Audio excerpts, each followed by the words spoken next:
وقال ربكم ادعوني أستجب لكم. Assalamualaikum warahmatullahi wabarakatuh. Alhamdulillah, lisan kita selalu memuji Sang Pencipta Allah.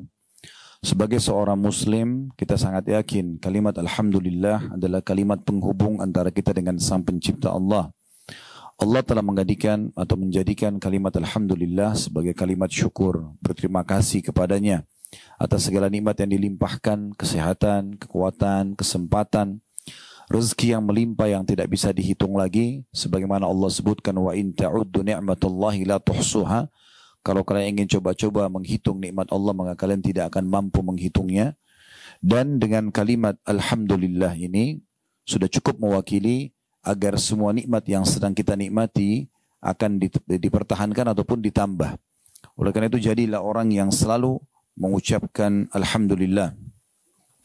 Selanjutnya kita panjatkan salam hormat kita kepada utusan Allah Nabi besar Muhammad sallallahu alaihi wa ala alihi wa sahbihi wasallam, seseorang yang telah menghabiskan 23 tahun dari masa hidupnya, 13 tahun fase Mekah semuanya dengan gangguan, hinaan, cacian, puncaknya diusir dari kampung halamannya Mekah, dan 10 tahun fase Madinah semuanya dengan penyempurnaan syariat, hukum-hukum Allah, sampai akhirnya beliau meninggal dunia di awal tahun 11 Hijriah setelah menyampaikan semua amanah hukum agama ini. Dan kita diperintahkan mengucapkan salam hormat ini dan dijadikan ibadah oleh Allah Subhanahu wa ta'ala. Baik Bapak Ibu sekalian, karena momentum kita Ramadan, maka kita akan membahas seputar Ramadan, dan tentu bahasannya tentang Ramadan ini sangat banyak sekali. Tapi kesempatan ini kita akan bahas tentang Ramadan dan manajemen waktu. Kita kembali dulu Bapak Ibu sekalian ke dasar sekali tujuan kita ada di muka bumi ini. Kalau ingin melihat dan membuka, bisa buka surah Az-Zariyat, surah nomor 51 ayat 56. Ini pondasi awal dan dasar sekali. Kalau Bapak Ibu tanya diri sendiri, kenapa saya ada di muka bumi ini? Untuk apa saya ada di sini? Apa tujuannya, visi misinya? Ya. Surah Az-Zariyat, surah nomor 51, ayat 56. Bunyinya saya bacakan. A'udzubillahi minasyaitonirrajim. Wa ma khalaqtul jinna wal insa illa liya'budun. Al-ayah. Kata Allah, aku tidak menciptakan jin dan manusia seluruhnya. Laki-lakinya, perempuannya, kayahnya, miskinnya, sehatnya, sakitnya.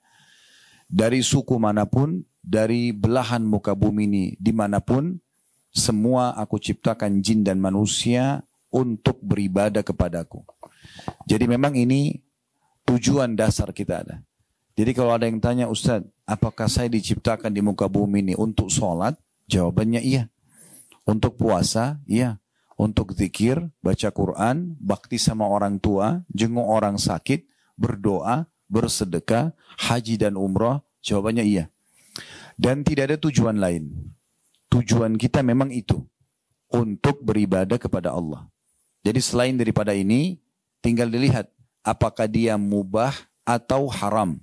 Kalau dia mubah seperti makan, minum, tidur, ya, mandi, maka boleh saja melengkapkan tujuan kita hidup. Tapi kalau haram, maka nggak boleh sama sekali. Jadi memang tujuan kita hidup bukan untuk minum khamr misalnya, mengganggu orang, gunjing, fitnah, memukul, mencuri, membunuh. Itu memang bukan tujuan kita. Orang kalau menjalankan agama ini, Bapak Ibu sekalian, pastikan dia akan menjadi orang yang sangat baik. Karena agama ini isinya semua kebaikan ya. Disuruh jujur, amanah, tanggung jawab, bakti sama orang tua, jenguk orang sakit, membantu orang susah, semuanya baik-baik. Yang buruk-buruk, bohong, membunuh, mengganggu orang, segala macam dilarang. Jadi orang kalau mengikuti tujuan hidup dia fahami, oh ternyata saya ada di muka bumi ini untuk mengabdi kepada Tuhan yang satu Allah, dan isi daripada pengabdian itu, ibadah itu semuanya kebaikan, dan yang dilarang semuanya keburukan, maka akan sempurna hidupnya. Akan bahagia. Orang-orang beriman, Bapak Ibu sekalian, itu hidupnya senang sekali. Karena agama ini bukan siksaan bagi mereka. Tapi agama ini adalah sebuah panduan hidup. Kalau bahasa saya supaya mudah difahami, agama ini seperti bodyguard kita. Jadi Bapak Ibu mau makan, mau minum, mau bergaul, mau bekerja, agama akan bilang, ini boleh, ini nggak boleh. Jadi agama itu manfaatnya besar sekali. Orang kalau tidak punya agama tidak terarah. Dia nggak tahu mana yang boleh, mana yang tidak boleh. Sebagaimana juga agama memandu kita kepada satu Tuhan saja.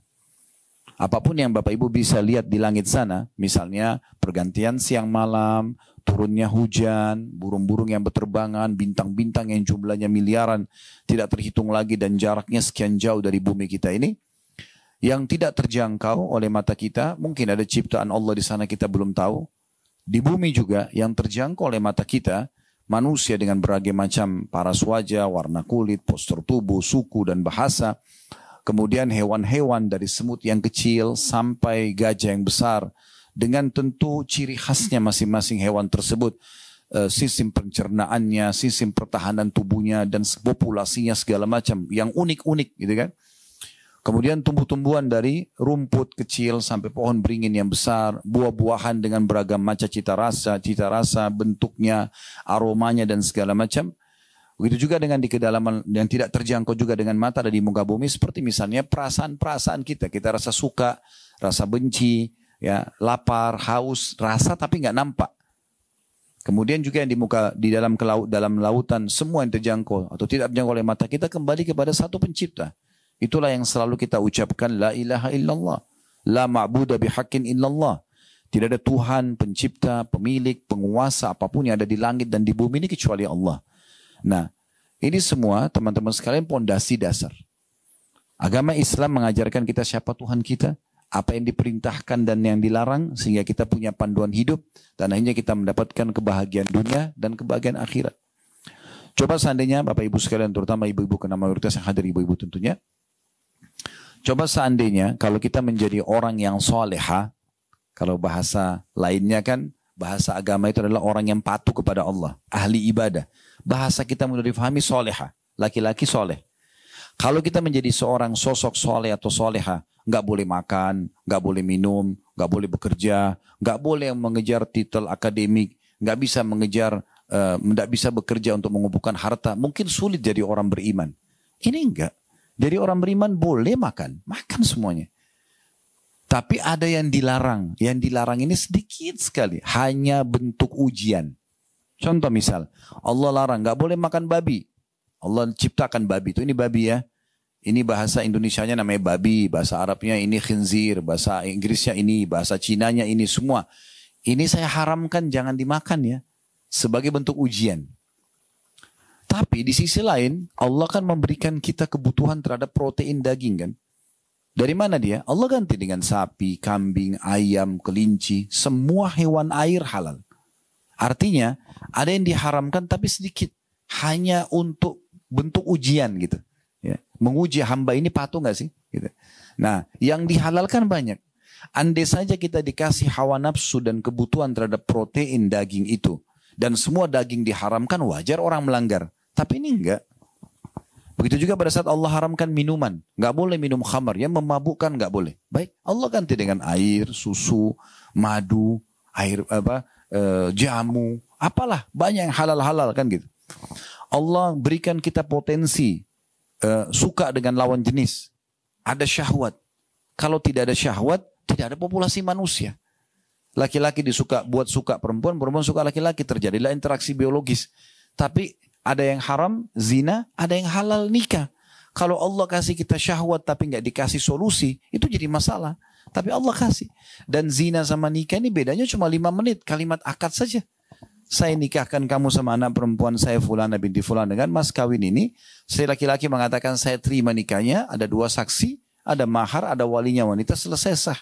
Semua orang tahu mereka akan interaksi biologis. Dan dengan adanya keinginan itu maka terjadi populasi manusia. Ini cara yang benar. Orang semua bahagia kalau melakukan interaksi biologis yang halal. Karena pasangannya orang semua tahu. Ibu pun hamil kalau hasil biologis halal. Ibu hamil ya? Bangga, iya gak apa-apa. Gak malu. Tapi kalau zina, walaupun di hotel bintang 5 ketakutan. Khawatir. Akhirnya tidak maksimal biologis yang tadinya memang itu adalah potensi dalam diri kita. Anak yang lahir juga nanti tidak jelas statusnya. Dikenal dengan anak zina gitu kan. Kalau hamil pun di luar nikah malu sampai terjadi aborsi misalnya. Berarti orang kalau patuh kepada Allah, dia jadi orang baik dan dia bisa nikmati hidup. Islam tidak pernah melarang setiap penganutnya untuk meraih prestasi tertinggi dari akademik. Boleh sampai jadi profesor. Bahkan dimotivasi. Dalam Islam bahkan kata Nabi SAW, talabul ilm faridatun ala kulli muslim. Menuntut ilmu adalah faridah, kewajiban bagi setiap muslim, laki-laki dan perempuan. Kita nggak boleh bodoh, harus pintar, belajar. Islam suruh itu. Begitu juga, kalau ada yang tanya, apa Islam menyuruh kita menjadi orang kaya? Jawaban saya, iya. Iya. Sudah pernah dengar Bapak Ibu sekalian hadis Nabi SAW, pernah ada sahabat miskin, datang kepada Nabi SAW bilang begini, ya Rasulullah, sahabat-sahabat kami yang kaya mendahului pahala kami. Karena kami sholat, mereka sholat. Kami puasa, mereka puasa. Tapi mereka punya kelebihan. Karena mereka mengeluarkan harta, disedekahkan yang kami tidak punya. Berarti kan ada pahala plus untuk orang kaya. Lalu apa kata mereka? Ya Rasulullah, tunjukkan kepada kami amalan yang bisa mengimbangi sedekahnya orang kaya. Kata Nabi SAW, baca. Habis sholat subhanallah 33. Alhamdulillah 33, Allah Akbar 33. Sahabat miskin pulang amalin. Rupanya beberapa waktu setelah itu datang lagi. Ya Rasulullah, sahabat-sahabat kami yang kaya dengarin hadis Anda. Artinya mereka ikut amalin tuh. Seakan-akan mereka bilang, coba amalan apa lagi dong ya Rasulullah gitu kan. Tapi Nabi SAW tidak ajarin mereka amalan. Nabi cuma mengatakan, dzalika fadlullahi yu'tihi may yasha. Itu karunia Allah yang Allah berikan kepada siapa yang Allah inginkan. Ya kan? Ulama berbeda pendapat panjang lebar Bapak Ibu sekalian tentang mana yang lebih afdol di sisi Allah. Orang kaya yang bersyukur, punya kaya raya harta melimpah dan selalu bersedekah berterima kasih sama Allah, atau orang miskin yang banyak musibah dan cobaan tapi bersabar. Mana lebih afdol? Ini syukur pahala, ini sabar pahala. Terakhir kesimpulannya, ulama mengatakan cenderung orang kaya bersyukur lebih afdol. Karena orang kaya yang bersyukur itu punya opsi. Bisa bersyukur, bisa tidak kan gitu. Tapi kalau orang yang miskin susah, tidak ada opsi lain kecuali bersabar. Dan orang kaya yang bersyukur, itu dia akan bisa membantu 1000 orang miskin. Orang miskin tidak bisa bantu orang kaya.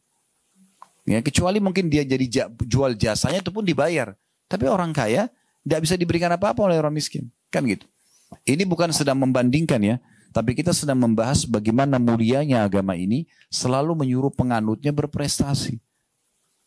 Tapi yang penting kita tahu semua itu diselimuti dengan 5 huruf halal dan menjauhi 5 huruf yang lain haram. Selama halal nikmati, nggak ada larangan. Boleh nggak saya punya rumah besar, tas saya bermerek, mobil saya bagus? Kenapa tidak? Nabi SAW punya unta terbaik, punya kuda terbaik. Nabi berpoligami, punya istri, masing-masing punya rumah. Masing-masing rumah punya pembantu. Nabi SAW punya beberapa jenis pedang. Beliau punya beberapa orang pelayan khusus diri Nabi sendiri. Ada yang siapin sendalnya Nabi, ada yang siapin siwaknya Nabi. Nabi sendiri punya beberapa orang pembantu. Gak dilarang dalam Islam. Ya, kan? Boleh menikmati, yang penting jangan mubadzir. Jangan berlebihan, jangan sampai membuat kita sombong, anggap remeh orang lain, nggak boleh. Kita boleh nikmati sebagai nikmat Allah Subhanahu Wa Taala. Ya, ini penting dan tidak boleh kita anggap remeh. Garis bawah itu Bapak Ibu sekalian, bahasa Arabnya syamata. Apa itu syamata? Syamata itu kita menganggap remeh dan merendahkan orang lain karena kita sedang punya kelebihan, itu nggak boleh.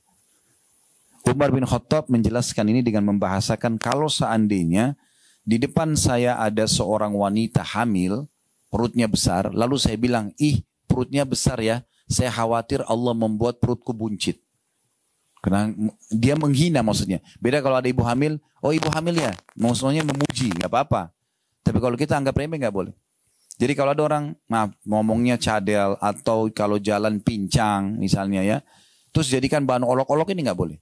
Tapi kita kalau lihat itu ada kekurangan, kita bersyukur sama Allah. Kata Nabi SAW, siapa yang melihat kekurangan pada diri seseorang yang tidak ada pada dirinya, dia mengucapkan, Alhamdulillahilladzi afani mimma btala bihi. segala puji bagi Allah yang telah menyelamatkan aku dari apa yang diujikan kepada orang ini. Karena kita nggak pincang seperti dia, kita nggak cerdas seperti dia gitu ya. Wa faddalani ala katsirin mimma khalaqa tafdila, dan telah memberikan kepadaku kelebihan yang sangat banyak. Jadi itu ya. Berarti Islam tidak pernah melarang para penganutnya untuk berprestasi. Yang penting jangan berlebihan. Bapak Ibu boleh menikmati dunia selama halal, dan tambah satu poin juga, kebutuhan. Jangan selalu ikuti keinginan. Kalau keinginan tidak ada habisnya. Selama butuh, silakan. Islam suruh kita menikmati yang terbaik. Tapi kalau keinginan ini nggak pernah habis. Ya. Ibu-ibu kalau nunggu diskon itu habis, tidak bakal habis. Sampai hari kiamat. Oh ini kan diskon Ustaz. Oh itu diskon iya. Akan keluar diskon baru nanti.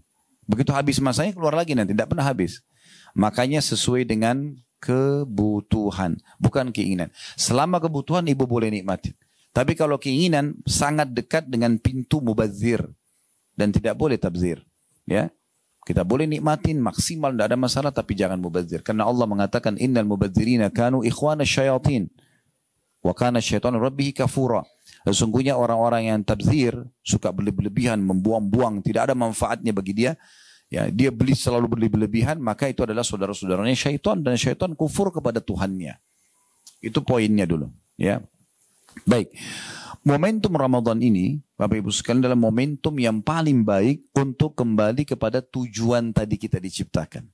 Ya, saya sering bahasakan di pengajian, saya ingatkan juga ibu-ibu di sini, kalau Ramadan ini lembaga training terbesar di dunia untuk peningkatan skill spiritual. Ya, mungkin tidak asing bagi ibu-ibu, ada lembaga-lembaga training biasanya kita untuk meningkatkan skill spiritual, ya, pelatihan, ya.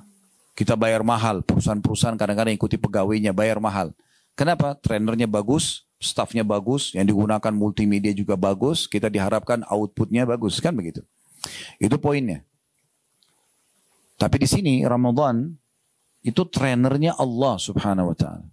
Para staffnya malaikat.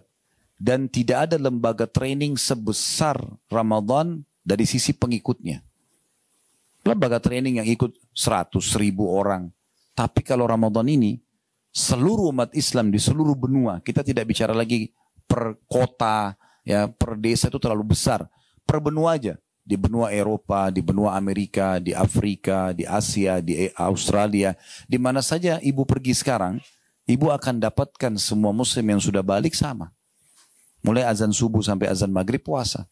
Puasa itu apa? Nahan diri dari semua apa yang Allah larang. Yang halal aja, makan, minum kan halal.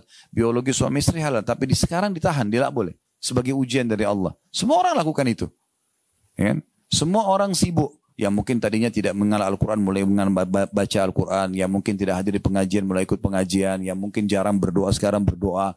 Yang mungkin jarang bersedekah, sekarang kejar karena ingin buka puasain orang misalnya. Yang mungkin belum pernah umroh, mungkin mau mengejar pahala umroh Ramadan karena pahalanya sama dengan haji bersama Nabi. Dan sekian banyak gitu yang kita lakukan. Dan luar biasanya Ramadan ini, kembali kepada tujuan kita, semua pelanggaran agama umumnya ditinggalkan. Orang kalau mau buat dosa, puasa loh. Kita ingatkan diri kita atau teman-teman di sebelah kita ingatkan. Bahkan umat muslim dan muslimah sendiri yang mungkin selama selain Ramadan tidak pernah ingatkan pelanggaran agama yang terjadi pada saudaranya, saat ini dia ingatkan. Bahkan mungkin dia merasa sayangnya kenapa orang itu nggak puasa, sayangnya kenapa orang itu begini dan begitu. Itu Ramadan. Ini lembaga training yang luar biasa, gratis. Ya, makanya Nabi SAW setiap tiba Ramadan, ya, Bapak Ibu sekalian, menyebutkan hadis beliau yang masyhur, "Atakum syahrul Ramadan, syahrun mubarak." Telah datang kepada kalian bulan Ramadan, bulan yang penuh dengan keberkahan. Makna berkah cukup. Sedikit kita buka puasa sebentar, baru berapa butir kurma, mungkin beberapa potong kue, segelas air, segelas sirup misalnya, atau teh hangat, sudah cukup rasanya. Ya. Sahur juga begitu. Asal orang tidak niat balas dendam, mabuk. Ini karena saya puasa dari subuh sampai maghrib, sebentar saya harus makan 3 piring, ya susah. Jadi trainingnya nggak bermanfaat bagi dia. Ya. Tapi kalau orang ikuti benar-benar sunnah Nabi SAW, kata Nabi apa? Sebaik-baik makanan seorang muslim pada saat buka puasa, riwayat lain pada saat sahur adalah kurma. Kok kurma? Kenapa Nabi tidak bilang daging unta kah, daging sapi kah? Ya, Nabi bilang kurma. Saya ikutin cuplikan seorang dokter di Mesir, tapi sayangnya dalam bahasa Arab ya. Saya juga belum menemukan ada terjemahan teksnya. Dokter ini dokter spesialis dan di Mesir, dan beliau sekarang di channelnya cukup banyak, jutaan juga followernya. Namanya Dr. Abdul Daim. Salah satu survei beliau, Dr. Abdul Daim ini mengadakan survei tentang hadis Nabi SAW, kenapa Nabi suruh makan kurma setiap pagi 7 butir. Walaupun kurma ajwa ya. Kan kata Nabi SAW, siapa yang makan kurma ajwa Madinah 7 butir di pagi hari, maka dia akan selamat dari semua jenis racun dan sihir. Ya.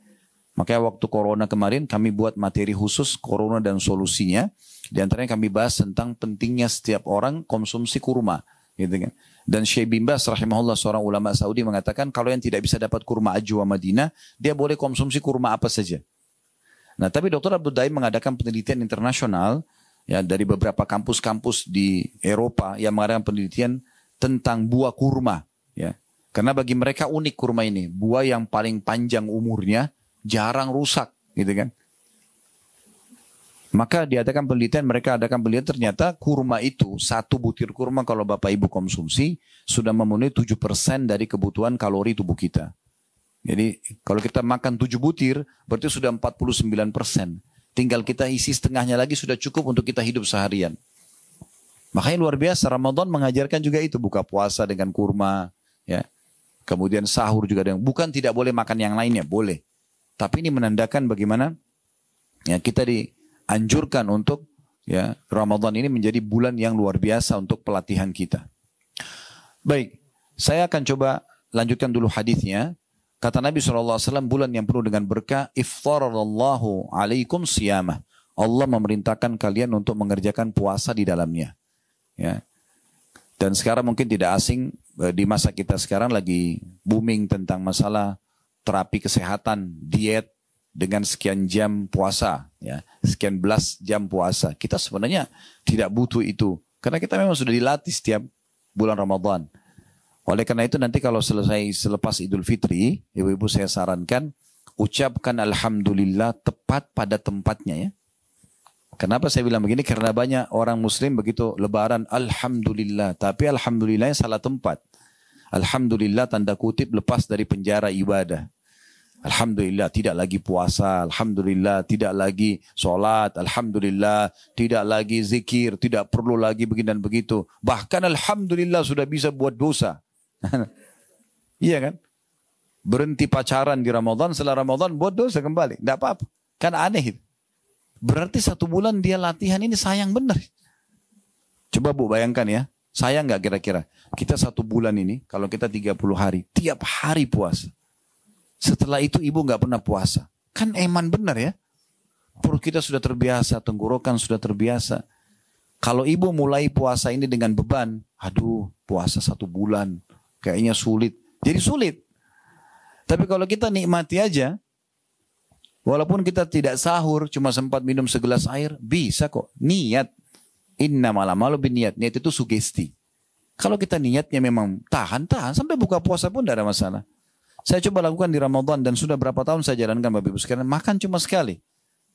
Buka puasa dengan kurma dan air putih, sholat maghrib. Pulang kalau butuh makan. Kalau tidak habis terawih, makan. Sahur cuma minum air putih, makan mungkin kurma berapa butir, selesai. Dan Alhamdulillah, aman-aman saja gitu. Kalau orang niatnya, wow saya kayaknya kalau nggak makan 20 piring ini lapar. Ya udah gitu sugestinya soalnya. Saya kalau nggak minum banyak nanti jam 11 saya haus. Karena dia patok jam 11 benar hausnya. Kan begitu niatnya. Tergantung niatnya. Innamal a'malu binniyat kata Nabi SAW. Semua sesuai dengan niatnya. Bukan cuma dalam ibadah. Dalam realita kehidupan kita juga seperti itu. Ya. Lalu kata Nabi SAW. Jadi jangan jadikan puasa ini beban ya. Jadikan ini adalah sebuah ya training. Ini puasa Bu. Adalah training kesehatan yang luar biasa. Luar biasa. Kalau kita hitung 12 bulan dalam 1 tahun, 11 bulan ibu bebas makan dan minum apa saja. Ya kan? Oke ada puasa sunnah, betul. Tapi kan sunnah pilihan. Boleh puasa, boleh enggak kan? Sekarang anggap ada orang muslim dan muslimah tidak puasa selama 11 bulan. Nah 11 bulan itu makan, minum semuanya. Yang pedas, yang asin, yang manis, semuanya dicampur. Ini kalau badan kita robot nih, mesin rusak. Ya. Bahkan kadang-kadang kita di Indonesia Masya Allah sudah malam pun masih nasi goreng, masih ya yang berat-berat. Nah kan, tapi itu halal saja kan gitu. Cuma masalahnya kalau badan kita ini mesin kan butuh servis. Seperti mobil butuh servis. Ramadan ini servisnya 1 bulan ini. Makanya ibu kalau pas lebaran nanti 1 Syawal, kita kan sudah lama nih sebulan gak makan pagi. Silaturahim keluarga makan. Baru makan saya kutubut sudah kenyang. Kenapa? Ususnya sudah bagus. Jangan dirusak lagi. Nah, udah bagus itu. Makanya kita mudah kenyang. Ibaratnya kalau mobil itu sudah diservis, gas sedikit udah kencang mobilnya. Remnya juga bagus. Nah, itu Ramadan begitu. Jadi ini bukan penyiksaan. Lalu kata Nabi SAW, fihi tuftahu abwabul jannah. Di Ramadan itu khusus dibuka pintu-pintu surga. Maksudnya dibuka pendaftaran. Jadi seperti iklan gini Bu. Mulai 1 Ramadan sampai 30 Ramadan, siapa yang masuk surga silahkan. Nah gitu. Sekarang kalau ada satu kantor, buka lowongan kerja. 1 Maret sampai 31 Maret misalnya. Orang yang datang melamar di tanggal ini jauh lebih besar persentase penerimaan daripada dia melamar setelah itu kan. Karena ini kan lagi dibuka pendaftaran dan seperti itu. Setelah Ramadan bisa kita kejar amal-amalan masuk ke dalam surga. Tapi Ramadan ini peluangnya karena satu dunia semuanya orang buat amalan surga. Semuanya puasa, semuanya sholat, semuanya mayoritasnya lah ya. Ada mungkin 1-2 yang melanggar. Ya. Oleh karena itu surga dibuka. Dan juga kata Nabi wa fihi tughlaqu abwabul jahim. Di Ramadan ini ditutup semua pintu neraka. Enggak ada lagi orang yang masuk neraka. Dalam riwayat lain, sesungguhnya di Ramadan Allah memiliki hamba-hamba yang dihapus namanya dari neraka. Dan itu terjadi di setiap malam. Jadi ibu bisa mohon kepada Allah, ya Allah, selamatkan diriku dan keluargaku ya dari api neraka. Itu Ramadan ada penghapusan. Jadi tidak ada nama kita di neraka. Gitu. Itu di Ramadan. Wa tughallu fihi syayatin, dan di bulan Ramadan diikat semua setan-setan yang biasa sesatin kita, suka bisikin supaya buat dosa, supaya gosip, supaya melanggar agama, itu lagi dibelenggu. Ibu tahu dibelenggu ya, lehernya diikat, tangannya dua-dua diikat, kakinya diikat. Jadi kalau kita ibaratkan ya, supaya mudah difahami, kalau kita mau lomba lari ya di garis start, tapi rival kita itu dibelenggu, kakinya diikat, tangannya diikat, kita biar jalan santai tetap menang kan. Nah begitu tuh Ramadan tuh. Jangan nanti setelah Idul Fitri jarak ibu sama syaitan sudah 1 bulan, ya.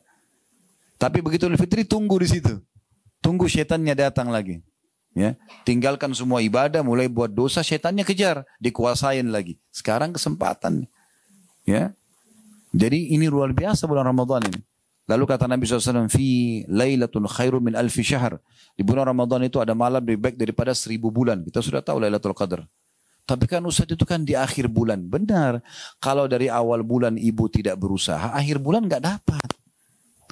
Semua orang bisa lewatin malam ganjil, tapi belum tentu semua dapat taufik ya dari Allah untuk bisa mengerjakan ibadah di saat itu. Kecuali ibu dari garis startnya sudah melakukan itu. Masuk akal nggak Bu? Kita lomba lari. Dari awal kita santai-santai jalan semua sudah lari. Nanti garis terakhir baru kita mau kencang. Nggak bisa. Nggak mungkin bisa kita kejar orang. Sudah jauh dia. Kan gitu. Nah seperti itu. Jadi harus dari awal kita berbuat kebaikan. Nah Lailatul Qadar di malam-malam ganjil ini kata Allah lebih baik daripada 1000 bulan. Atau 83 tahun plus 3 bulan sekian. Artinya kalau ibu baca subhanallah pas Lailatul Qadar, ibu dapat pahala subhanallah sama dengan 1000 bulan mengucapkannya. Atau 83 tahun plus 3 bulan sekian. Ibu sedekah sama, ibu sholat sama, semuanya sama. Maka ini pelipat gandaan pahala yang luar biasa. Ingat, dapat Lailatul Qadar justru orang yang paling ikhlas dan memulai dari garis start awal. Sama dengan ibu kalau fahami hadis, siapa yang akhir kalimatnya la ilaha illallah masuk surga. Kalau ada orang bilang, udahlah kalau gitu nanti kalau saya sudah mau mati, baru saya bilang la ilaha illallah. Iya kalau keburu. Ya. Kata ulama, orang yang Allah kasih ucapkan akhirnya la ilaha illallah ini orang yang dari awal hidupnya sudah ngejar itu. Dia udah berusaha. Itu Allah kasih pada saat mau mati. Kalau enggak dikasih. Orang enak benar setelah ucapkan itu langsung masuk surga. Nah ini berarti orang yang betul-betul memahami dan mengamalkan kalimat itu. Gitu. Lalu kata Nabi SAW, ini yang jadi saksi bahasan kita di akhir hadis, man haruma khairaha fakat harum. Siapa yang terharamkan dari kebaikan-kebaikan Ramadan, maka dia telah terharamkan dari semua kebaikan. Orang kalau tidak berubah menjadi lebih baik di Ramadan, maka tidak akan pernah berubah selamanya. Kan gitu. Ada saatnya, Bapak Ibu sekalian, kita lewati hidup-hidup kita mungkin dengan pelanggaran agama, lalu kita taubat. Ada saatnya kita taubat, harus kita kembali dan menjadi orang yang lebih baik dari sebelumnya. Sampai kapan kita mau lalai, gitu kan? Ibu kalau sudah benar pernah dengar, alhamdulillah. Kalau belum pernah dengar, perlu ibu tahu ini hadisnya. Pernah di zaman Nabi Muhammad SAW, Bu, ada 3 orang masuk Islam dari salah satu suku Arab. Kebetulan 3-tiganya tinggal di rumahnya Talha bin Ubaidillah radhiyallahu anhu, sahabat Nabi yang dia masuk surga ini. Lalu Talha ini menceritakan 3 orang ini setelah masuk Islam berjalan waktu, orang yang pertama ikut perang, jihad, mati syahid. Sebulan kemudian atau sepekan kemudian, beberapa waktu kemudian tepatnya beberapa waktu setelah itu, terjadi lagi panggilan jihad, orang yang kedua ikut mati syahid juga. Berjalan waktu lagi, ternyata orang yang ketiga mati, tapi bukan mati di medan perang, mati biasa di ranjang, datang ajalnya meninggal. Tapi uniknya Talha bin Ubaidillah mimpi, ya ini dalam hadis sahih, mimpi Allah perlihatkan dia orang yang paling depan di surga, yang paling bagus fasilitasnya justru orang yang mati terakhir. Lalu di belakangnya orang yang mati yang kedua, lalu orang yang mati syahid pertama itu yang paling belakang. Dia bingung, kok bisa? Dalam pikirannya Talha ini harusnya orang yang mati syahid pertama yang paling tinggi derajatnya, karena lebih dulu meninggal di jalan Allah gitu. Maka dia kena penasaran, subuh-subuh habis sholat tanya kepada Nabi, ya Rasulullah, ini gimana ceritanya? Saya mimpi begini nih. Kata Nabi SAW, kenapa kau heran hai Talha? Bagaimana kau bisa melalaikan sholatnya orang yang mati terakhir yang selisih berapa hari itu dengan orang yang mati lebih dulu? Artinya, ibu kalau umur misalnya 60 tahun, 70 tahun, ada orang yang sama dengan ibu umur 70 tahun, tapi dia sudah meninggal seminggu yang lalu, ibu masih Allah kasih umur, ibu masih punya kesempatan mengalahkan derajat dia di surga karena berapa hari itu. Jadi jangan sia-siakan kesempatan itu. Sebenarnya, karena penyesalan selalu ada terakhir. Pernah Nabi Muhammad SAW, Bu, lewat di satu kuburan, beberapa kuburan, tapi beliau berhenti di dekat satu kuburan. Lalu memberhentikan, lalu sahabat semua pada berhenti. Lalu Nabi SAW tunjuk kuburan itu sambil berkata, demi zat yang jiwaku dalam genggamnya, maksudnya demi Allah, sungguh pemilik kuburan ini ya, lebih mencintai 2 rakaat yang sempat kalian lakukan, sunnah pun ya, 2 rakaat daripada dunia dan seluruh isinya. Apa maksudnya? Kalau orang mati ini sekarang dihidupkan, lalu disuruh pilih, mana yang kau pilih? Apakah ke restoran favorit? Apakah kumpul keluarga? Apakah bisnis, meeting misalnya? Apakah ini dan itu? Atau sholat 2 rakaat? Dia akan pilih sholat 2 rakaat. Karena dia sudah tahu yang dia perlukan itu.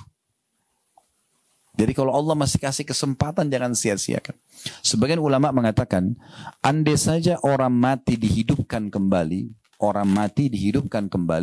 dan disuruh pilih 1 hari saja. 1 hari dia hidup lagi, kemudian dia mati. Dia akan pilih 1 hari itu di Ramadan. Nah, ibu, maaf, Allah masih sampaikan Ramadan. Berapa banyak orang yang sekarang di Ramadan ini masih sama kita Ramadan lalu, sekarang sudah tidak ada. Jangan sia-siakan itu. Ya, mumpung ada kesempatan. Sekarang kita masuk ke inti judul kita. Kan saya tadi kasih judul Ramadan dan manajemen waktu ya. Kita sudah jelasin dasar sekali pondasinya kenapa kita diciptakan memang untuk mengabdi dan ibadah kepada Allah. Kita sudah jelaskan juga poin selanjutnya. Ternyata ibadah taat kepada Allah itu indah sekali. Karena kita bisa nikmati apa saja yang penting halal gitu kan. Dan ada yang haram tapi sedikit misalnya. Kita juga sudah jelaskan bagaimana sebenarnya Ramadan ini adalah momentum yang sangat tepat ya untuk orang kembali kepada tujuan utama dia diciptakan. Sehingga dia berubah menjadi orang yang baik. Bahasa kita lebih soleh dan lebih soleha. Sehingga nanti kalaupun dia punya dosa sudah bisa dimaafkan dengan taubat. Kalau dia punya amal soleh tinggal ditambah ya secara kuantitas dan kualitasnya. Gitu ya. Sekarang kita bicara tentang masalah manajemen waktu. Bapak Ibu sekalian, betul-betul waktu ini mahal sekali ya. Mahal sekali. Mungkin kita sudah hafal semua. Saya sengaja pilih surah ini karena surah ini surah yang dihafal oleh semua muslim. Surah Al-Asr. Ya. A'udzubillahi minasyaitonirrajim. Bismillahirrahmanirrahim. Ya. Wal asri innal insana lafi khusr. Illa alladhina amanu wa amilus salihati wa tawasaw bil haqqi wa tawasaw bis sabr. Coba kita lihat 3 ayat ini ya. Wal asr, ini artinya demi waktu kalian, kata Allah. Allah bersumpah. Maksudnya demi waktu kalian di dunia. Selama di dunia, demi waktu kalian. Terjemahannya adalah, atau tafsirnya, maksimalkan. Jangan sampai luput. Ya. Innal insana lafi khusr, karena semasa hidup waktu-waktu di dunia banyak manusia yang rugi. Rugi mereka karena waktu mereka terbuang-buang begitu saja. Omong kosong, gosipin orang, dosa, tidak ada manfaatnya. Nggak ada, dia rugi gitu.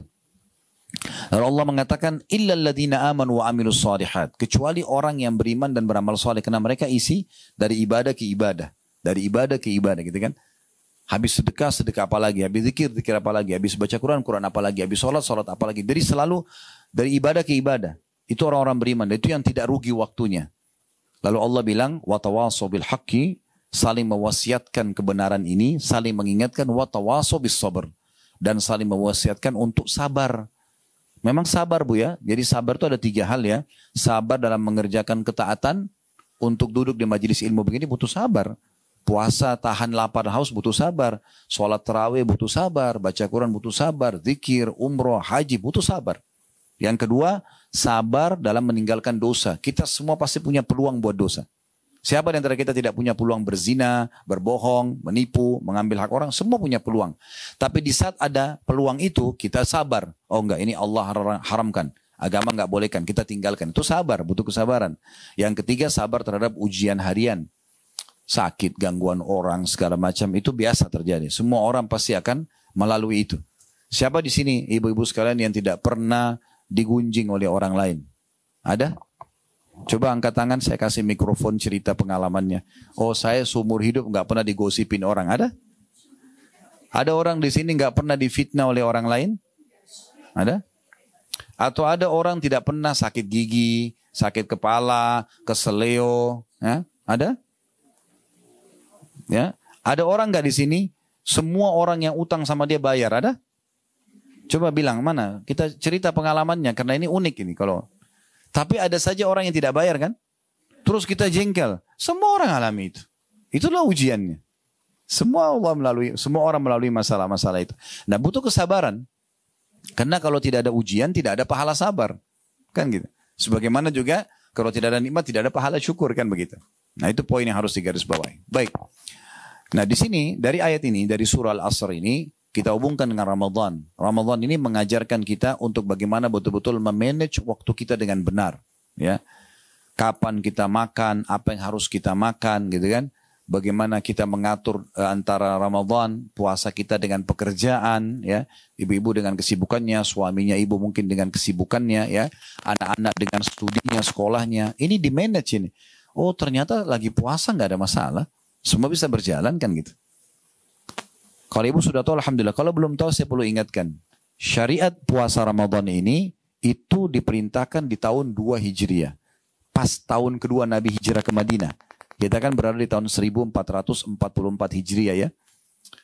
Tahun 2 Hijriah itu Nabi SAW hijrah ke Madinah. Lalu disyariatkan pertama kali puasa Ramadan. Selama di Mekah 13 tahun belum ada puasa Ramadan. Nanti tahun 2 Hijriah. Dan pas diperintahkan puasa Ramadan, pada saat itu disyariatkan juga perang Badr. Kalau pernah dengar perang Badr itu terjadi di tanggal 15 Ramadan. Ya. 15-17 Ramadan ya. Itu di tahun 2 Hijriah. Jadi sahabat itu lagi ke medan perang. Ya, ada yang jalan kaki. Madinah Badr itu jaraknya 183 km. Naik mobil aja kecepatan 100 km mungkin bisa 2 jaman lah ya. Zaman dulu itu jauh, orang pakai kuda, pakai unta, udara panas. Juga ada yang jalan kaki. Jauh banget tuh jalan kakinya ya. Dari sini mungkin lewat Bandung kali ya. Melebih. Jalan kaki itu. Jauh banget itu. Tapi orang puasa. Kenapa? Karena mereka tidak jadikan sebagai beban. Mereka nikmati saja ya. Tergantung orang mau memanage waktunya seperti apa. Ada manajemen makanan, waktu makanan, minuman, pekerjaan, aktivitas umumnya. Tidak mengganggu semua itu. Ya. Jadi nggak benar kalau Ramadan ada orang malas-malasan tuh nggak benar. Nggak benar. Di Ramadan ini Bu, karena kita nggak ada sarapan, nggak ada makan siang, waktu kita lebih panjang. Karena kan biasa orang sarapan, makan waktu, ambil waktu ya, setengah jam, 1 jam, belum persiapannya, belum duduk ngobrol, belum makan. Makan siang, ada orang sampai habisin 2-3 jam. Ya, cari restoran yang dia suka, mungkin sedikit jauh, kemudian dia makan, ngobrol sama teman-temannya, sama keluarganya, kan banyak. Tapi ini betul-betul tidak ada nih. 1 bulan tidak ada sarapan, tidak ada makan siang. Waktu kita panjang banget ini, luar biasa gitu, keberkahan. Nah di sini kita diajarkan untuk supaya memaksimalkan waktu itu. Perhatikan sabda Nabi SAW dalam hadis riwayat Bukhari Muslim, ni'matani magbunun fihi ma katsiru minan nas. Ada 2 nikmat yang banyak luput dari orang-orang. As-sihhatu, kesehatan, wal faraq, dan waktu luang. Ya.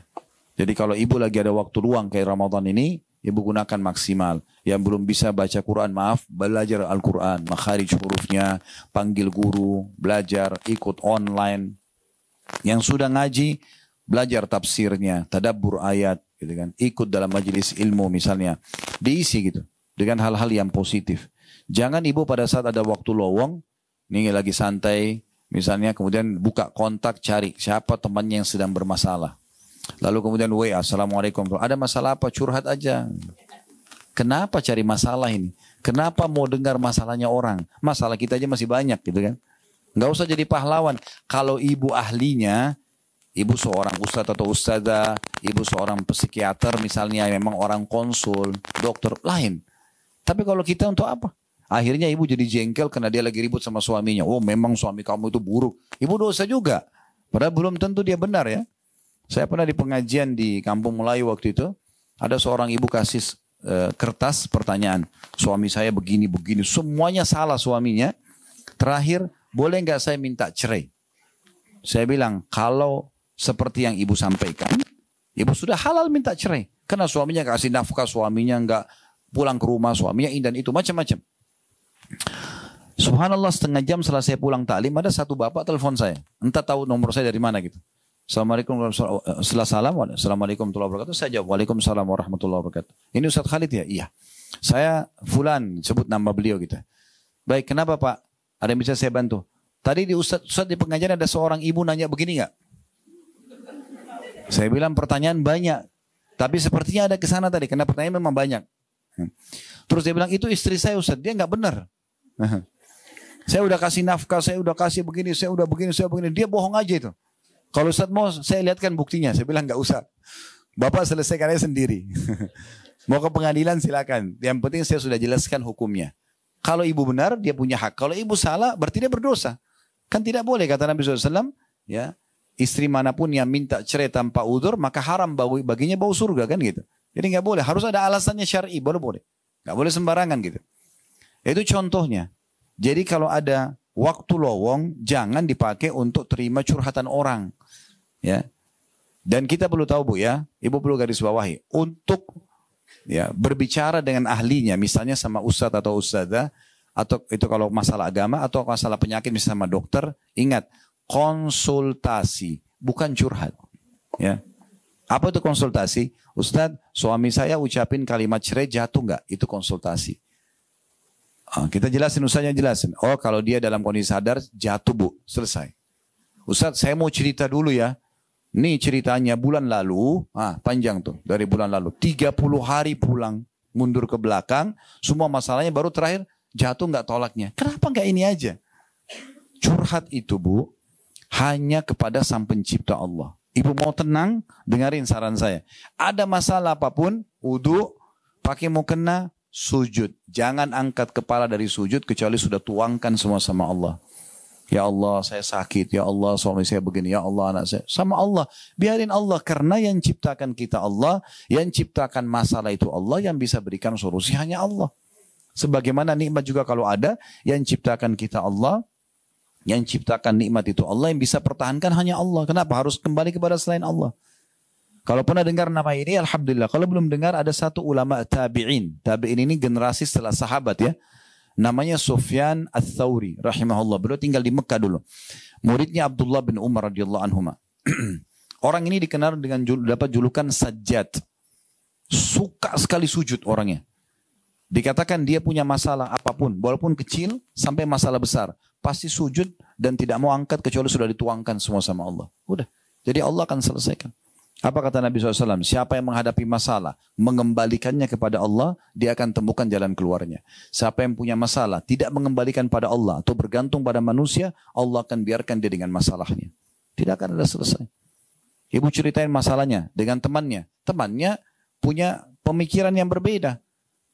Maaf, ibu punya masalah rumah tangga. Ibu bicara sama, ini saya tidak tahu, ibu saya tidak kenal di sini. Jangan tersinggung dengan saya kalau sebut ini ya. Misalnya dia konsen sama seorang janda, gagal rumah tangga. Lalu dia sebutkan, suami saya begini. Saran dia apa? Cerai. Karena sama statusnya kan. Udah cerai aja, saya juga begitu kok. Nah kan jadi salah. Harus sama orang yang tepat. Mana orang yang sudah berumah tangga 30 tahun, 50 tahun sukses. Nah itu konsultasi itu benar. Tidak boleh. Pernah ada kasus rumah tangga bercerai, Bapak Ibu sekalian, hanya karena si istri suka curhat sama adiknya yang masih gadis. Ngerti apa sih adik ini? Karena adiknya ini sudah bingung setiap kali ada masalah selalu tuangkan, kakaknya tuangkan ke dia, kak cerai aja kak, untuk apa? Dia nggak ngerti karena dia belum punya suami, dia nggak paham. Dia nggak pikir tentang nama baik, tidak pikir tentang masalah yang lain, tidak pikir anak-anak, karena dia belum tahu. Lucunya, uniknya, si istri ikutin adiknya. Setelah cerai baru nyesal. Karena ini jadi masalah, karena bukan pada ahlinya. Kita bukan sedang bahas rumah tangga, ini contoh saja supaya mudah difahami. Jadi harus kepada ahli yang benar, gitu kan? Yang Ramadan ini mengajarkan kita semua untuk kembali ke situ. Karena banyak hukum-hukum agama yang kita tidak paham. Kita kembali kepada ahlinya, ya. Konsultasi kepada ahlinya. Ada masalah yang ibu tidak tahu, ibu tanyakan hukumnya. Dengarkan ceramah-ceramah hampir semua radio, TV, ya di Ramadan ini ya, media-media, YouTube, Instagram, ceramah tentang Ramadan. Termasuk kita bahas hari ini juga tentang masalah Ramadan. Semua itu untuk memberikan edukasi yang tepat tentang masalah Ramadan itu. Baik, waktu ini Bapak Ibu sekalian, kalau Anda tidak maksimalkan dengan kebaikan, itu berbahaya sekali. Karena waktu nggak bisa terulang. Nggak bisa terulang. Misal contoh, anggap ada orang tadi subuh dia nggak sholat. Misal, ini contoh saja ya. Tadi subuh dia tidak sholat. Misal. Karena dianggap itu sholat tidak penting bagi dia misal. Terus siang hari atau sore begini ikut pengajian. Oh ternyata kita harus sholat ya. Kalau enggak nanti saya dihukum sama Allah karena sholat kan wajib. Misal. Kita kan bukan bahas sholatnya. Tapi misalnya ustadznya bahas tentang sholat. Baru dia tersentuh secara keimanan. Sekarang saya mau sholat. Baik. Pertanyaannya. Bisakah dia setelah itu sholat subuh? Udah nggak bisa. Karena sudah lewat waktunya. Ya kan? Luput dari dia itu. Dia baru mau sholat asar, berarti dia sholat asar sekarang. Karena tadi subuh sama duhur ditinggalkan secara sengaja. Kalau ibu tinggalkan punya uzur, ibu ketiduran, ibu lupa, boleh ibu sholat. Tapi kalau ibu sengaja nggak mau sholat, lalu ibu sekarang lewat waktunya, baru ibu mau sholat, nggak bisa. Karena sudah sengaja ibu tinggalkan. Kan gitu. Peluang amal soleh ibu nggak bisa terulang. Setiap datang kesempatannya, raih secepat mungkin. Saya pernah punya pengalaman, beberapa pengalaman, tapi ini diantaranya yang saya terus terang sampai hari ini dan insya Allah mungkin sampai saya meninggal, saya akan coba jadikan pelajaran gitu.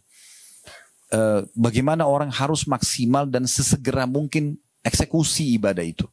Ya, kalau ada penawaran ibadah jangan diskusi sama syaitan. Syaitan bisikin nggak usah, eksekusi langsung. Kesempatan itu belum tentu terulang lagi. Dan selalu jadikan prinsip, kalau saya Bu ya, prinsip saya adalah saya kalau ada peluang ibadah, saya jadikan itu prinsip ibadah terakhir saya. Anggap setelah ini meninggal. Karena banyak orang begitu. Pas dia selesai sedekah, dia meninggal. Atau pas dia lagi habis buat dosa, dia meninggal. Kan bisa saja begitu. Maka harus hati-hati. Pernah waktu saya keluar dari salah satu pengajian di Jakarta Selatan. Pas keluar azan duhur. Saya ingin ke masjid. Subhanallah pas saya keluar ada satu ibu. Kelihatan memang orang susah. Pakaiannya segala gendong anak. Dia ulurkan tangan minta uang gitu. Saya sudah niat memang mau memberikan. Tapi waktu itu saya berkecamuk antara kasih ini atau saya sholat dulu. Saya juga takut kehilangan takbiratul ihram pertama imam karena punya kedudukan ya. Saf awal sholat bagi laki-laki kan itu punya keutamaan semua ya. Karena kata Nabi SAW, siapa yang, kalau manusia mengetahui apa yang Allah janjikan di azan dan saf pertama, maka mereka akan mendatangi keduanya walaupun merangkak karena pahalanya besar sekali. Saya bilang sama ibu itu, Bu, insya Allah nanti selepas sholat ya, Dengan tenang saya jalan. Saya berpikir waktu itu, oh sudahlah, saya habis sholat tetap saya akan kasih kok. Subhanallah, habis sholat ba'diyah dzhur, saya pulang kembali ke pengajian itu, ada mau ambil mobil di parkiran. Saya lihat kiri kanan ibu itu nggak ada. Tiba-tiba saya ada rasa menyesal. Kenapa tadi saya nggak bantu ya? Terus saya naik mobil keliling 3 kali, Bu. Saya putar situ. 3 kali saya mutar, tidak ketemu ibu itu. Lalu saya subhanallah jadikan bahan introspeksi sendiri. Saya bilang, subhanallah, apa susahnya Khalid tadi? Korek kantong, keluarin uang, selesai. Tapi begitulah syaitan kadang-kadang bisikin kita, menunda. Ya, kalau dia tidak bisa buat kita berbuat maksiat, minimal menunda-nunda amal soleh kan. Sebenarnya kita tidak sadar. Tapi subhanallah, ibu itu sudah sulit saya temui. Mungkin saya tidak akan temui sampai kapanpun. Karena memang orangnya tidak tahu di mana. Berarti peluang yang harus dicatat di buku amal kita. Pada hari itu Khalid bisa sedekah kepada fulana, hilang. Kan gitu. Nah ini luput. Nah itu masalahnya. Kalau ibadah itu tidak bisa kita ulangi kesempatannya. Tidak bisa diulangi. Pengalaman yang lain, saya pernah kedatangan tamu di rumah. Waktu itu duduk, duhur kebetulan jam 12 lewat. Karena ada waktu di mana duhur itu mundur ya. Saya biasa, saya tidak sempat ikuti waktu pada saat itu. Kalau sekarang saya sudah selalu ikutin jam supaya lebih tepat. Maka waktu itu saya tidak ikut, saya cuma andarin azan dekat rumah. Oh azan, kita ke masjid. Saya ngobrol sama seorang ikhwah, seorang laki-laki datang. Ngobrol-ngobrol, sudah jam 12 lewat 10 gak kedengaran azan. Kok bisa nih? Terus saya bilang sama dia, ayo kita ke masjid yuk.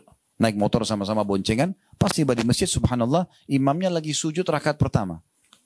Ternyata mikrofon masjid rusak. Jadi gak kedengaran. Ini kalau kita andalin mikrofon masjid kan jadi masalah juga. Rusak dia nggak nyala. Terus saya sambil masuk masjid sambil saya berpikir, subhanallah. Saya bahkan tidak bisa bilang sama imam, imam kembali dong ke rakaat pertama sebab saya mau dapat takbiratul ihram. Nggak bisa. Sampai hari kiamat, sholat duhur itu, di hari itu, saya masbuk 1 rakaat. Dan tidak bisa diperbaikin selamanya. Itu bahayanya kalau luput kesempatan-kesempatan ibadah. Jadi harus hati-hati sekali.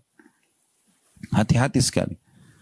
Ibnu Mas'ud berkata, sahabat Nabi tentang waktu ini, ma nadimtu ala syai'in nadmi ala yaumin gharabat syamsuhu naqasa fihi ajali walam yuzid fihi amali. Artinya, tidak pernah kusesali selain keadaan ketika matahari terbenam. Tidak pernah penyesalanku memuncak seperti memuncaknya pada saat matahari terbenam, ajalku makin dekat, sementara amalku tidak bertambah.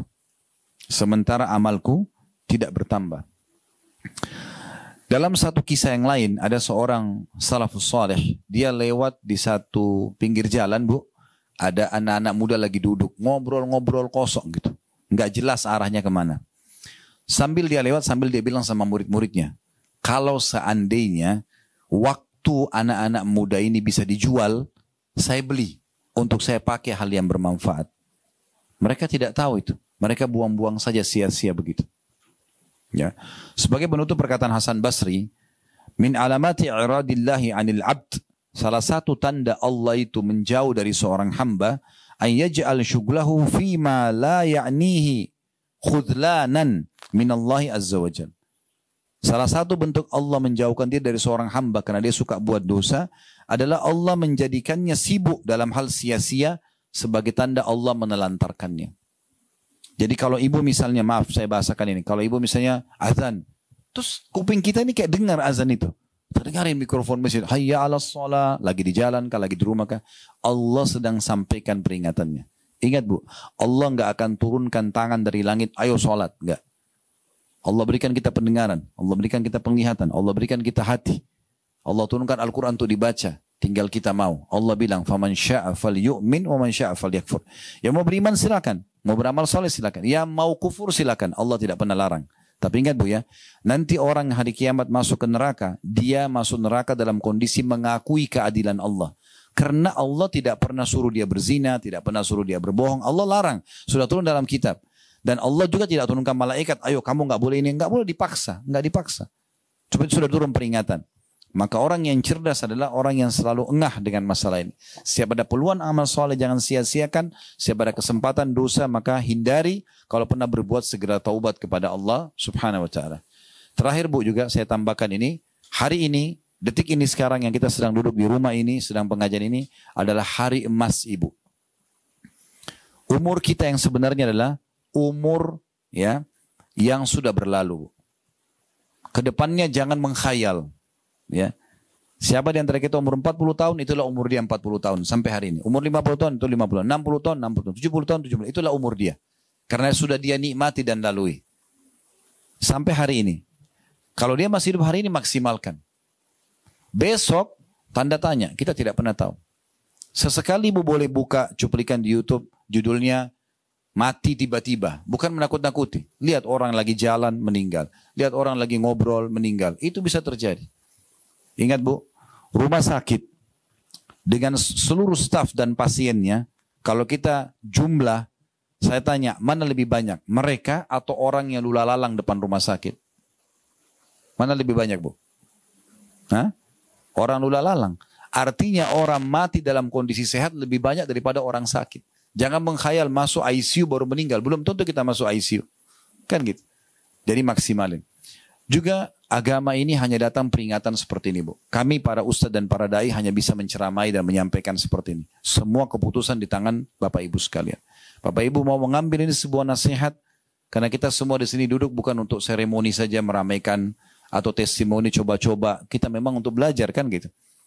Maka kalau ada poin penting, pelajaran penting, ambil dan terapkan. Kalau bukan ibu, lalu siapa yang akan mengubah?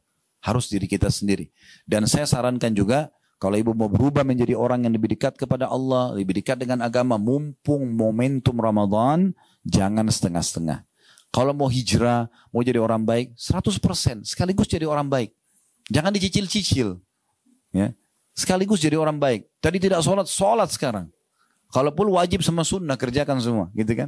Kerjakan semua, jangan setengah-setengah. Tadinya enggak puasa, sekarang puasa full. Tadinya tidak pernah baca Quran, tidak pernah, sekarang full. Gitu kan? Dan juga poin penting, jangan pernah wariskan keburukan kepada anak-anak kita. Jangan bilang Bu, enggak apa-apa nak, dulu ibu juga hamil di luar nikah, kamu juga enggak apa-apa. Kenapa wariskan keburukan? Kenapa enggak balas kekurangan kita dulu sekarang dengan kebaikan? Kalau kita kenal Quran di umur 30-40 tahun, anak kita kalau perlu 10 tahun sudah hafal Quran. Tutupi kekurangan kita di situ. Jangan wariskan keburukan. Sayang sekali. Saya pernah datangi satu keluarga kami, duduk ngobrol. Saya nasihatin anak-anaknya waktu itu, karena duduk ngobrol. Ayo kita ngobrol yuk, dengan agama nasihat. Panjang lebar kami nasihatin. Setelah kami nasihatin, saya pamit mau ke belakang, keluar gitu. Keluar ibunya sama keluarganya. Lalu kemudian menyampaikan sesuatu yang betul-betul membantah semua apa yang kami nasihatin tadi. Kami nasihatin tadi jangan bergaul bebas. Kalau orang tidak pacaran itu nanti akan dapat pasangan juga yang tidak pacaran. Begitu. Kalau kita berzina, datang juga pasangan kita berzina. Begitu nanti. Orang baik kan untuk orang baik. Orang buruk untuk orang buruk. Begitu Allah bilang dalam Al-Quran. Kecuali kita sudah taubat ya. Jadi susah. Ya. Kalau kita tidak terapkan dari awal itu. Selesai sih. Ibunya keluar lalu ibunya mengatakan, nak mana pacarmu, kenapa nggak datang? Kenapa nggak keluar? Kenapa kau nggak cari kakak angkatanmu? Kenapa begini? Loh, yang tadi kami nasihatin panjang lebar ini hilang begitu saja dengan 1-2 penawaran dari ibunya gitu. Ini kenapa mewariskan keburukan? Kenapa nggak kebaikan? Jadi setelah kita jadi baik, wariskan juga kebaikan itu insya Allah kepada orang-orang sekitar, terutama anak-anak dan pasangan kita insya Allah. Mudah-mudahan Allah SWT memberkahi ya. Dan jangan lupa juga di Ramadan doa mustajab, apapun yang ibu inginkan, sampaikan. Ini menjelang juga buka puasa, waktu-waktu yang diterima sama Allah, semua hajat-hajat kita sampaikan. Ingat Bu, memohon kepada Allah Subhanahu wa taala agar nikmat dipertahankan jauh lebih afdal daripada musibah sudah datang baru kita minta solusi ya. Jadi ibu lagi sehat nih sekarang, ibu lagi banyak harta melimpah. Ibu bilang ya Allah berkahi, ya Allah tambahkan. Itu lebih afdal daripada ibu sakit baru ibu bilang sembuhin saya ya Allah. Jadi tidak ada alasan untuk tidak berdoa pada saat kita lagi lapang. Dan kata Nabi SAW, kenali Tuhanmu pada saat engkau lapang, Tuhanmu akan kenali kau pada saat kamu lagi susah. Kalau kita lagi susah, ibu mau Allah berikan solusi, justru pada saat lapang seperti sekarang, kita banyak ibadah kepada Allah Subhanahu Wa Taala. Ini bahasan kita insya Allah. Bapak Ibu yang berminat untuk partisipasi di kegiatan sosial, kami punya yayasan sedekah kreatif namanya. Di antaranya program di Ramadan ini kami ada menyebarluaskan buka puasa. Ya, kemarin sudah habis 1 ton kurma. Alhamdulillah dibagikan ke banyak masjid dan pesantren. Sekarang kami buka 1 ton lagi yang kedua. Jadi 10.000 kilo. Disebarkan ke pesantren, masjid-masjid. Kami juga ada pembagian buku, ada pembagian baju-baju busana muslim untuk para ustadz dan ustadzah misalnya. Dan ada kegiatan yang lain. Juga kami ada donasi untuk buka puasa di Mekah. Ya, kami buka di Masjidil Haram, alhamdulillah mulai dari awal Ramadan kemarin sampai nanti akhir Ramadan, kami tiap hari membuka puasakan orang di sana. Bagi yang berminat nanti insya Allah bisa melihat flyernya semua ada ya di Instagram kami, tinggal dilihat di Khalid bin Salamah ada berapa per paketnya, transfer ke rekening mana semua ada. Saya cuma berikan informasi secara umum. Kami pun menerima zakat mal, alokasi sedekah dan infak. Ya, ini mumpung di bulan Ramadan. Dikatakan oleh Nabi SAW, dikatakan oleh para sahabat, Nabi SAW adalah orang yang paling dermawan dan lebih dermawan lagi di bulan Ramadan. Ya, ini kesempatan emas juga bisa berbuat baik insyaAllah. Mungkin begitu saja, mudah-mudahan bermanfaat. Subhanakallahumma bihamdika. Asyhadu an la ilaha illa anta astaghfiruka wa atubu ilaik. Wassalamualaikum warahmatullahi wabarakatuh.